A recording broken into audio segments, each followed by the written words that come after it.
I'm Sophia Villalba, your community reporter in Morro Bay, where a new and stricter weed abatement ordinance is on the table. I looked into why the city is pushing for the change and the potential benefits to homeowners. It's long overdue. If we get a fire in this area and the embers start blowing, there are a lot of properties that are going to be high risk. The last time the city updated its weed abatement ordinance was in 1997. And a lot has changed in technology, understanding of fire behavior, and just the changing environment with how fire behaves. So it is time to update this. Defensible space and specific guidelines for 2 zones around a property are part of the new proposal. Zone 1 includes guidelines from 0 to 30 feet from a structure. You want certain guidelines like removing the branches away from your chimneys and away from your walls and windows, keeping the fuel away from the house so it doesn't provide a continuous path from the bushes up to the house. Prune limbs,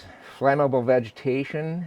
Yeah, it goes beyond the weeds, and that's what we need. The second zone is from 30 to 100 feet. And that's more focused on slowing the fire spread and removing a lot of the heat as it's approaching the structure. While some residents say these new rules are needed, they do mention that it means more work. It's the obligation of a homeowner to take care of his property so that he's not endangering his neighbors. It may be difficult, but what are you going to do? I think that some residents, because it is an older community, would be more resistant, to having additional work put on them. McCrane says the updated ordinance could help get Morro Bay onto the California Board of Forestry's fire risk reduction community list. If you're accepted on the list, the California Department of Insurance does have requirements in state law that requires them to take into account if you're on that list. And then there's a process where property owners can get documentation through the Board of Foresters to submit to their insurance company.